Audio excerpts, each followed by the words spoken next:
नहीं के गए। पर महाराज अब तो कलयुग है, नेक बच्चा ऊधम कर दे थोड़ा बहुत, नेक अनेक दुखी मैया को करे तो मैया एक ही शब्द केवे, कहा केवे मैया, कहा केवे बताओ तो सही, कि तो पे कहूं जाके मरो ना जा रहा, यही तो केवे, यही मरेगो, कहूं चलो जा मर जा, कहूं जाएंगे। महाराज जब इस प्रकार की बात को सुनो तो महाराज कहते हैं कि हमें अपने जीवन में अपने पुत्र से, पति से कभी ये नहीं कहना चाहिए कि तुम वह कहूं जाके मरो ना जा रहे हो, कहूं जाके मर जाओ ना। क्योंकि महाराज भौमासुर ने क्या वरदान मांगा था, क्या वरदान मांगो कि मुझे जब तक मेरी माता ना कहेगी तब तक मुझे इस संसार में कोई ना मार सके, ऐसा वरदान मांगो। क्यों मांगा था? क्योंकि महाराज उसे पता था कि संसार में माता अपने पुत्र से अत्यधिक प्रेम करती है, उसके समान इस संसार में कोई अपने पुत्र से प्रेम नहीं करता। आज महाराज भगवान ने भौमासुर का वध कर दिया तो उसके उपरांत जो 16,000 सौ रानी थी,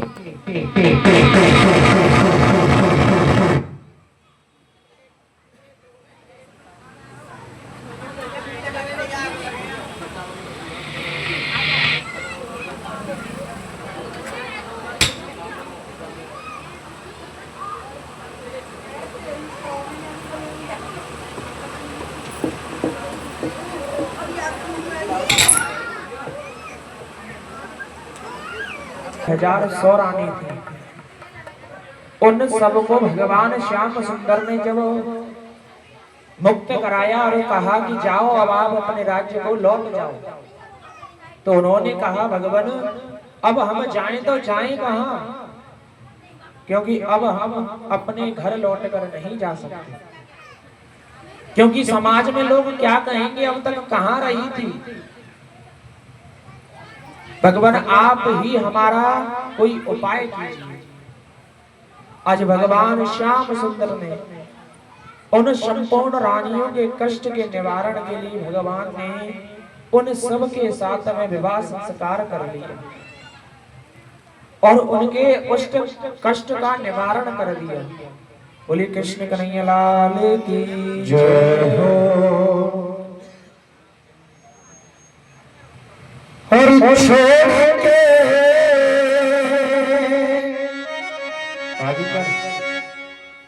छोड़ के संसार जब तू जाएगा और कोई न साथी तेरा साथ निभाएगा,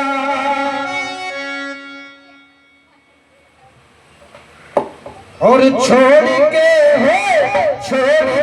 संसार जब तू जाएगा कोई न साथी तेरा साथ निभाएगा,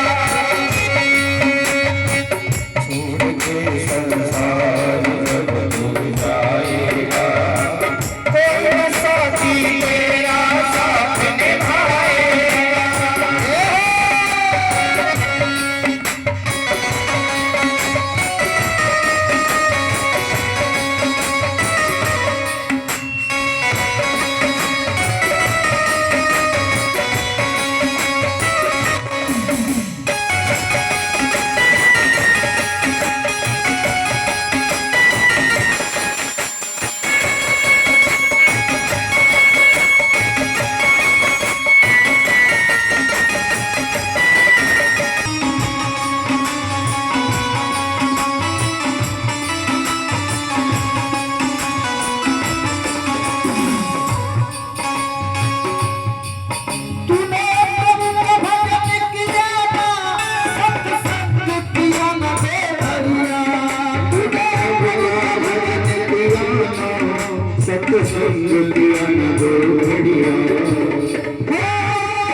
पेट भरने की खातिर तो बाप कमाता इसलिए सब साथ पे लकड़ी रख कर सब साथ पे लकड़ी रख कर तेरे आग लगेगी एक दिन खाक हो जाएगा कोई न साथी तेरा साथ निभाएगा छोड़कर संसार में जाएगा कोई न साथी तेरा साथ निभाएगा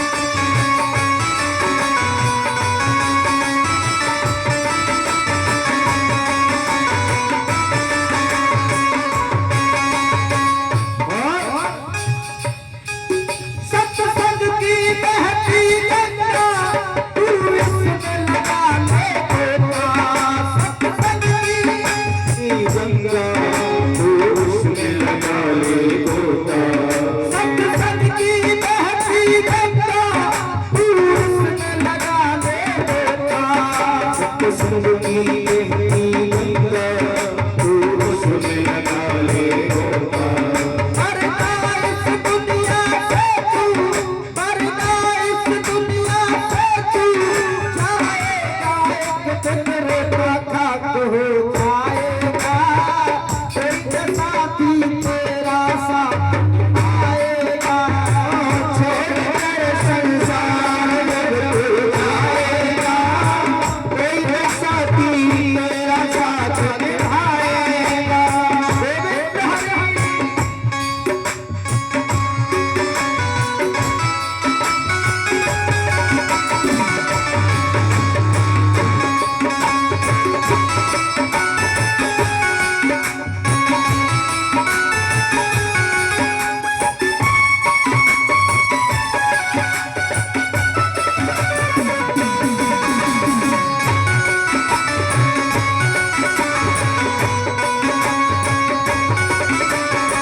का बसेरा है यहाँ पर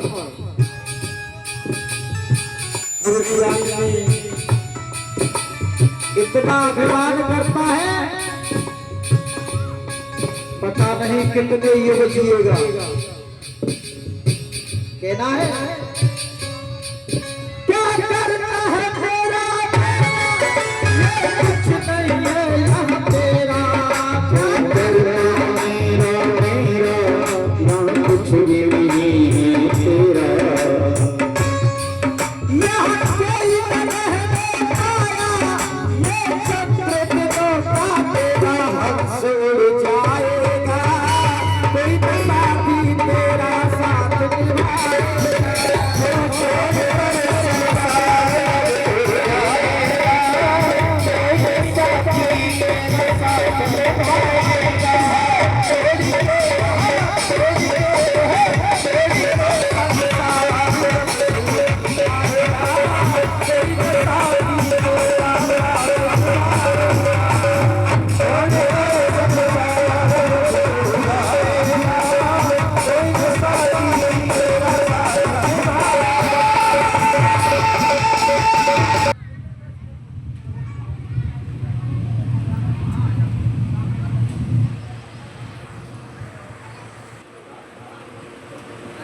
जो चार लक्षण बताए महाराज, चारों चीज भगवान श्याम सुंदर के पुत्रों के पास है। महाराज कहते हैं जिस बच्चे का रूप अत्यधिक सुंदर हो वह बच्चा बिगड़ सकता है, उस पर विशेष ध्यान देने की आवश्यकता होती है। महाराज युवा अवस्था को जब बच्चा प्राप्त करता चला जाए तब भी हमें बच्चे पर विशेष ध्यान देना चाहिए। और महाराज जो संपत्ति होती है, बाबा परबाबाओं की संपत्ति है, उस संपत्ति को जब हम बच्चे को खर्च करने के लिए दें और उसका हिसाब ना लें तो बच्चा बिगड़ने के लक्षण बढ़ जाते हैं। क्योंकि बड़े बुजुर्ग कहते हैं कि पूत सपूत कुकाद न सींचे और पूत कपूत कुकाद न सींचे। बच्चा यदि सुपुत्र निकल जाए तो उसके लिए बाबा परबाबाओं को, पिता को, धन को एकत्रित करने की आवश्यकता नहीं पड़ती। वह तो धन स्वतः कमा लेगा। और बच्चा यदि कुपुत्र निकल जाए तो महाराज उसके लिए अपार धन एकत्रित कर लो तो भी वह उसके लिए थोड़ा ही रहता है। महाराज चौथा बताया सत्ता, अर्थात जिसके पिता की समाज में प्रतिष्ठा हो, मान सम्मान हो, उस बच्चे के भी बिगड़ने के लक्षण बढ़ जाते हैं। क्योंकि महाराज जिस पिता की समाज में प्रतिष्ठा हो, मान सम्मान प्रत्येक व्यक्ति करता हो, तो महाराज बच्चा क्या सोचेगा कि हमारे पिताजी की तो समाज में चलती है, कोई बात है जागी तो पिताजी अपने आप संभाल लेंगे। महाराज यही चारों जो चीज है ये भगवान श्याम सुंदर के पुत्रों के पास है। भगवान श्याम सुंदर नित्य प्रति अपने पुत्रों को बिठाया करते थे और समझाया करते थे कि बेटा मैं संतन को दास और संत मेरे मुकुटमणि, मैं तो संतन को सेवक हूँ। जो भी तुम मेरी सत्ता देख रहे हो, राजपाट देख रहे हो, ये सब उन संतों के आशीर्वाद से प्राप्त हुआ है। यह सब उन संतों की महिमा है। जो तुम मेरे मुकुट पर तेज देख रहे हो, ये सब उन संतों के प्रताप है, उन संतों का तप है। आज महाराज इस प्रकार की बात सुनी तो भगवान अपने पुत्रों को नित्य प्रति गुणगान किया करते थे, संतों की महिमा बताया करते थे। महाराज जैसे भगवान श्याम सुंदर अपने पुत्रों को बिठाकर समझाया करते थे, ऐसे ही ऋषभदेव भगवान अपने पुत्रों को समझाया करते थे। परंतु महाराज हमारे पास तो इतना समय है ही ना है कि हम अपने बच्चा को बिठाकर ठाकुर जी के पास ही इतना समय है ना, अत्यधिक काम है। जैसा कि महाराज हमने बोधना बताई आपको कि भगवान को नाम ज्यादा नहीं तो थोड़े से थोड़े समय में लेना चाहिए कि एक घड़ी आधी में पुण्य, कि भगवान को जो नाम है आप पे जितना समय बन जाए उतना समय लेना चाहिए।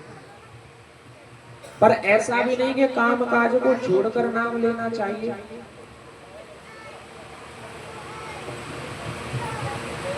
कि उन्होंने कहा कि ऐसा जब भगवान के पुत्रों के पास यह चारों वस्तुएं थी, भगवान फिर भी भगवान का गुणगान करना सिखाया करते थे। महाराज एक दिन इन बच्चों के मन में विचार आया कि हमारे पिताजी बड़ी बड़ी बातें करते हैं कि मैं संतन को दास और संत मेरे मुकुटमणि, के संतन की सेवा करनी चाहिए, ब्राह्मणन की सेवा करनी चाहिए। क्यों ना आज हम संतन की परीक्षा लेने के कछु जाने के ना कि हमारे पिताजी वैसे के नहीं। महाराज जामवंती के पुत्र सांब को संपूर्ण पुत्रों ने साड़ी पहनाई, उसके पेट से कपड़े बांधे और कपड़े बांधकर उसके घूंघट लगाकर आज त्रिकालदर्शी संतों के पास पहुंच गए। जैसे महाराज त्रिकालदर्शी संतों के पास पहुंचे, दुर्वासा ऋषि के सम्मुख पहुंचकर आज उन बच्चों ने कहा, ऋषवर यह हमारी भाई की धर्म पत्नी है, आप यह गर्भवती है, आप हमें इतना बताइए कि इसके लड़का होगा या लड़की होगी। संतों ने महाराज ध्यान योग किया और जैसे ही देखा तो उनको बच्चों से कहा कि अरे दुष्टो,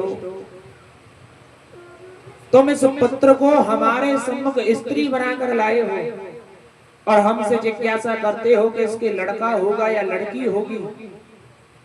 जाओ, मैं तुम्हें श्राप देता हूं कि इसके पेट से एक लोहे का मूसल होगा जो तुम सब यदुवंशियों के विनाश का कारण बनेगा।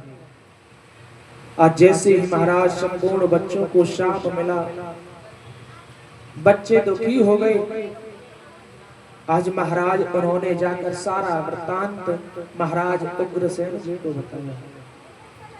उन्होंने उस मूसल को पिसवाया, पिसवाकर जैसे ही उनके गर्भ से मूसल हुआ ना, उनको पीस कर समुद्र में फेंकवा दिया, ताकि इसमें से जब ये मूसल रहेगा लोहे का तो आपस में सारे यदुवंशी इससे लड़कर मर जाएंगे, और जब मूसल ही ना रहेगा तो ये लड़ेंगे कैसे। परंतु महाराज जैसे ही मूसल को पिसवा रहे थे, उसमें से एक छोटा सा कण बच गया। महाराज उस कण को एक मछली ने निगल लिया और जो मूसल भगवान उस समुद्र में फेंकवाया था, उससे एरका नामक घास उत्पन्न हो गई समुद्र के चारों ओर।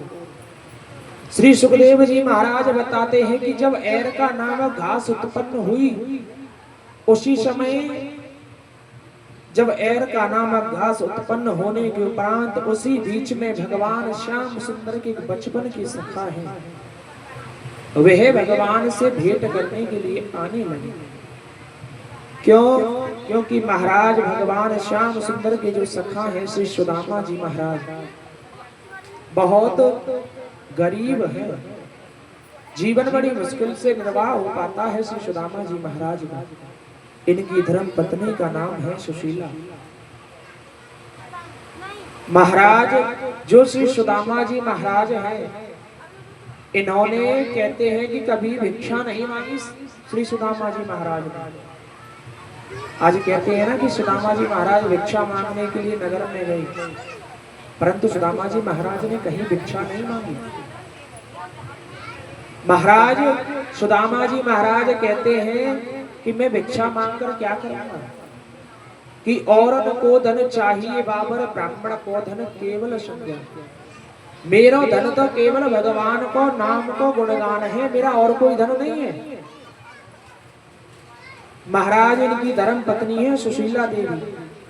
कहते हैं माता अपने कष्ट को तो देख ले, अपने कष्ट को तो सहन कर ले, परंतु पुत्र का कष्ट माता से सहन नहीं होता।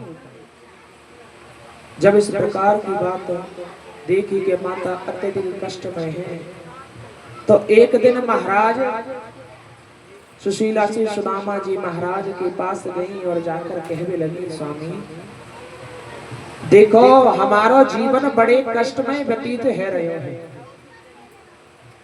अत्यधिक कष्ट हमारे घर पे है, कछु खान पान की भी व्यवस्था हमारे घर पे ना है। अरे तुम जब हमारा विवाह संस्कार भयो तब तुमने हमें बताई कि तुम्हारे बचपन के सखा हैं जिन्हें आज द्वारकाधीश के में, तो स्वामी तुम ऐसा करो ना कि तुम उनके घर चले जाओ और उन पैसे कछु हमारे बच्चन का जे ले आएंगे, जैसे कि हमारे बच्चन को लालन पालन हो जाएगा।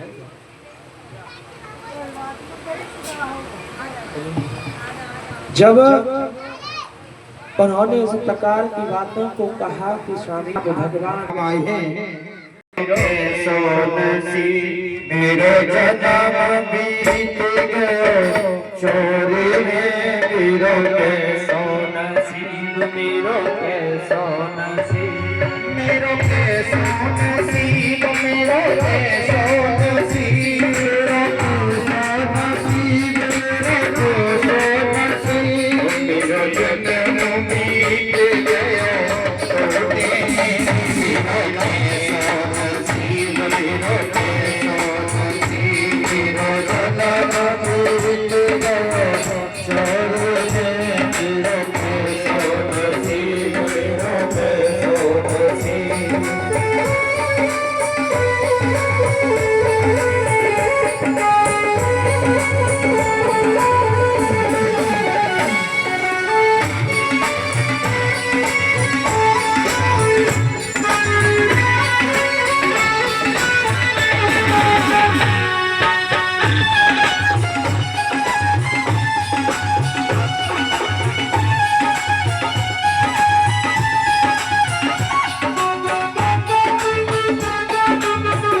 टप टप जब टप टप होए लोटे मेरो कैसो नसीब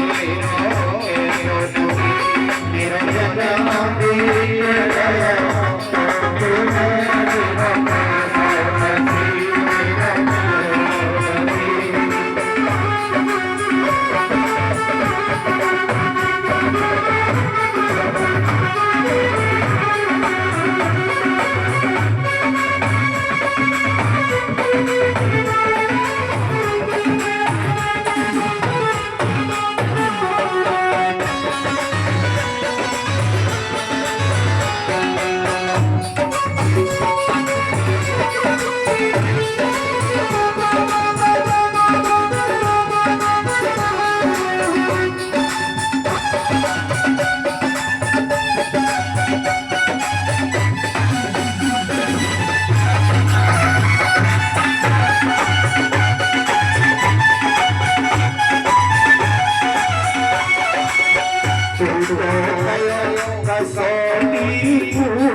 Nasi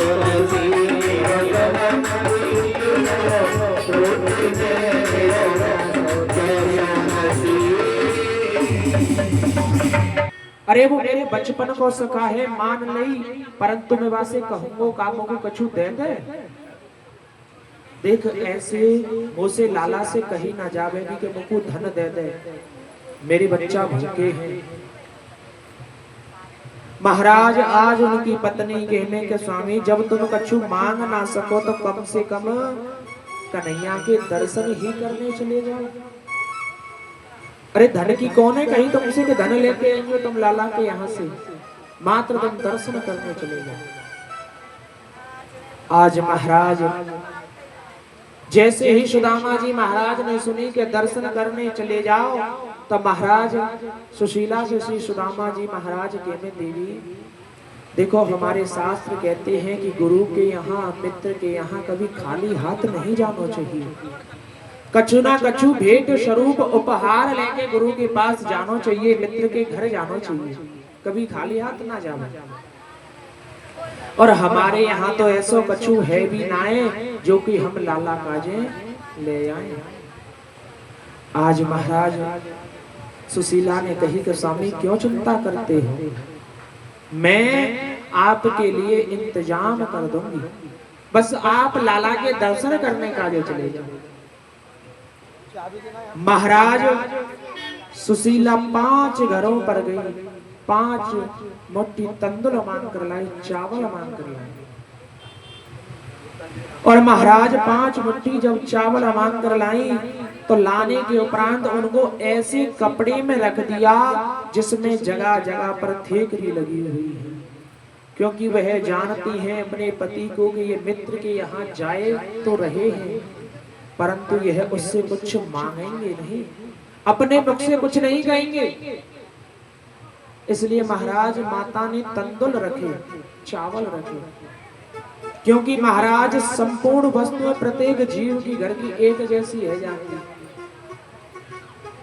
महाराज अगर गेहूं लामे तो गेहूं एक जैसे है जाएंगे, बाजरा लामे तो बाजरो एक जैसे रहेगा, परंतु ये चावल रहे कोई बासमती के खारो, कोई काऊ के खारो, सबके अलग अलग चावल रहे। 5 घर से तंदुल मांग कर लाएंगे, कन्हैया को ये पता चल जाए कि इनके यहाँ अन्न का तो छोड़ो, चावल को एक दानो भी इनके घर पे नहीं है। आज महाराज फिर कपड़े में ऐसे में रखे कि कन्हैया को ये भी पता पड़ जाए खाने की तो छोड़ो, इनके यहाँ पहनने के लिए भी वस्त्र नहीं है। आज महाराज श्री सुदामा जी महाराज ने उस पोटली को लिया और लेकर उस पोटली को गोविंद के दर्शन के लिए चले दिए। महाराज कहते हैं कि दक्षिण दिशा में द्वारका है और श्री सुदामा जी महाराज उत्तर दिशा की ओर चलते जा रहे हैं। उन्हें ये भी नहीं पता कि मुझे जाना किधर है, दक्षिण में द्वारका और जा रहे हैं उत्तर की ओर। अब महाराज रास्ता तो कैसे मिलेगी, द्वारका कैसे मिलेगी, जिस तरफ रास्ता हो उस तरफ जाना चाहिए, पर सुदामा जी महाराज को क्या पता, बस चलते जा रहे हैं, चलते जा रहे हैं, मन में गोविंद के नाम की रटन लगाई हुई है, हाथ से भजन करते जा रहे हैं, माला करते जा रहे हैं, कृष्ण कृष्ण कृष्ण कृष्ण रटते जा रहे हैं, और कोई जिब्या पर नाम नहीं है श्री सुदामा जी महाराज का। चलते चलते सुदामा जी महाराज को 3 महीने व्यतीत हो गए, परंतु महाराज द्वारकापुरी नहीं। 3 महीना तक जब द्वारकापुरी श्री सुदामा जी महाराज को नहीं मिली तो सुदामा जी महाराज भी धीरे धीरे आस टूटने लगी। मन में विचार करने लगे कि मुझको ऐसा लगे कि लाला मुझसे अभी मिलनो ना चाहे, यदि मुझसे मिलनो कन्हैया चाहतो तो मैं तो अब तक कब को कन्हैया के पास पहुंच गयो होती। महाराज जो धोती श्री सुदामा जी महाराज ने पैर रखी, भाई धोती को आधी को बिछायो और आधी को ओढ़ लियो, कहवे लगे लाला अब तो मेरे बस की बात ना है, यदि तो को ले जानो है तो मुझे यहीं से अपने आप ले जाइयो, अब मेरे बस की बात नहीं है कि मैं चल के कुछ दूर जा सकूं। आज महाराज जैसे ही सुदामा जी महाराज थके हारे सुदामा जी महाराज वृक्ष के नीचे लेटे,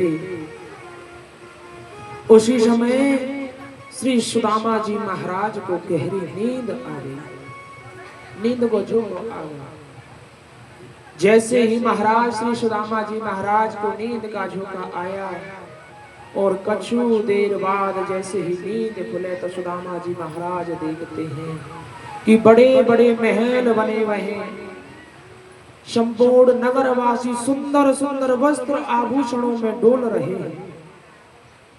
अब तो महाराज सुदामा जी महाराज देखते रह गए और नगरवासी से पूछने लगे, अरे भैया ये कौन सी जगह है?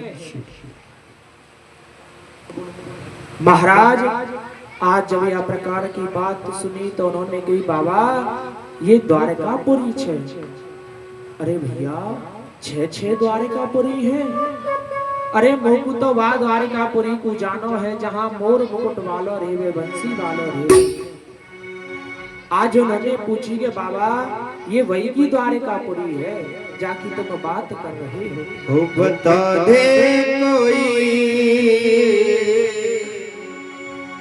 द्वारकापुरी का पता, बता दे कोई द्वारकापुरी का पता, बता दे कोई द्वारकापुरी का पता। मैं भटका हुआ नगर से, नो दूर है मेरी नजर से। मैं भटका हुआ नगर से, नो दूर है मेरी नजर से। कहाँ हुई है मुझसे कथा है। बता दे कोई द्वारकापुरी का पता, बता दे कोई द्वारकापुरी का पता।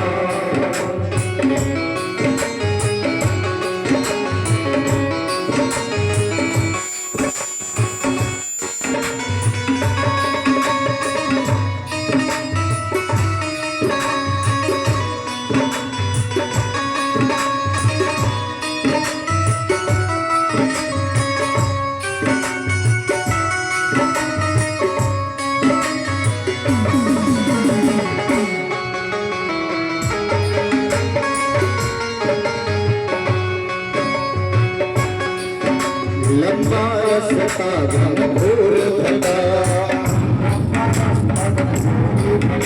लंबा रास्ता घनघोर भला, लंबा रास्ता घनघोर भला।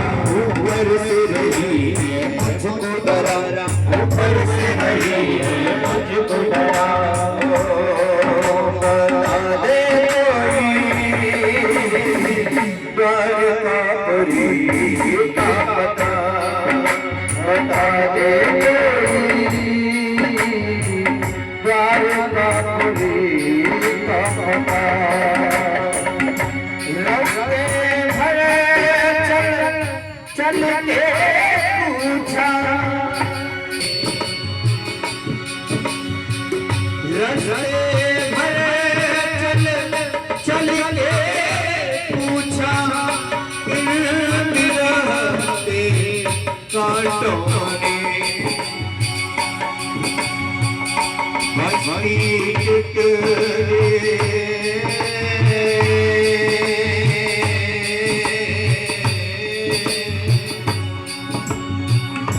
मछली टुकड़ी फूल बसाने दिल में बसने बाहों में, दिल में बसने। दे कोई द्वारकापुरी का पता, बता दे कोई द्वारकापुरी का पता।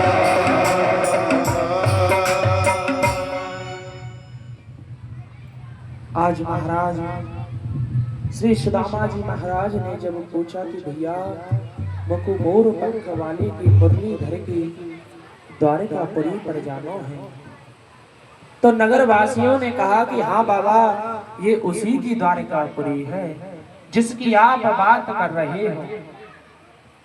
कही कि भैया वो कृष्ण मुझको कहाँ मिलेगा। महाराज नगर वासी ने बताई कि बाबा तुमको दूर को वो नगर दिख रहे हो ना, जो महल दिख रहे हो वह भगवान श्याम सुंदर का ही महल है। आज जब यह प्रकार की बातन को सुनो कि यह उन्हीं का महल है, तो आज महाराज श्री सुदामा जी महाराज अपनी लठिया को लेकर द्वारकाधीश के महलों के समीप पहुंच गए। जैसे ही द्वारपालों के समीप पहुंचे, द्वारपालों ने कहा कि बाबा किधर जाते हो, आपको कहाँ जाना है। तो उन्होंने कहा कि भैया मुझे द्वारकाधीश से मिलना है। कि बाबा तू कहा करेगा उनसे मिलकर। तो आज उन्होंने सुदामा जी महाराज ने कहा कि भैया वह मेरे बचपन को सखा है, हम बचपन में मिला करते थे, एक ही गुरुकुल में पढ़े, परंतु जब से हम गुरुकुल से बाहर आए हैं तब से अलग अलग हो गए। आज मैं अपने बचपन के सखा कृष्ण से मिलने का लिए आया हूँ, तुम आज मुझको उनसे मिलवा दो। होने का यार पुराना, उनसे बिछड़े हुआ जमाना, याद है उनकी मुझको आई अखियाँ सुआ भर भर लाई। मैं तो आया हूँ उनके दर पे, तुम मिला दो मिला दो मिला दो मिला दो, ये मन श्याम से मुझे मिला दो मिला दो मिला दो, ये श्याम से मुझे मिला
जाने मैं ते आया हूँ उनके दर पे।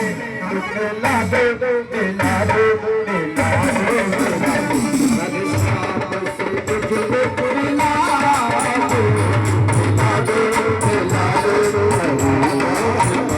मेरे भैया से मिला दो।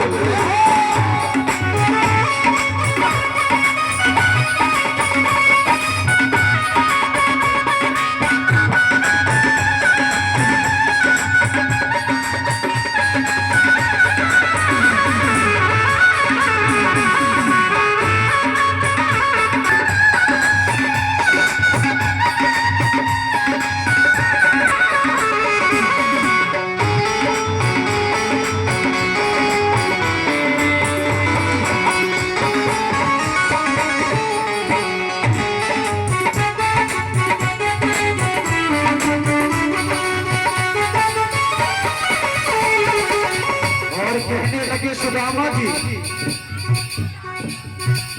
बड़ी दूर से आया आशा दर्शन की लाया बड़ी दूर से आया आशा दर्शन की लाया बड़ी दूर से आया आशा दर्शन की लाया बड़ी दूरी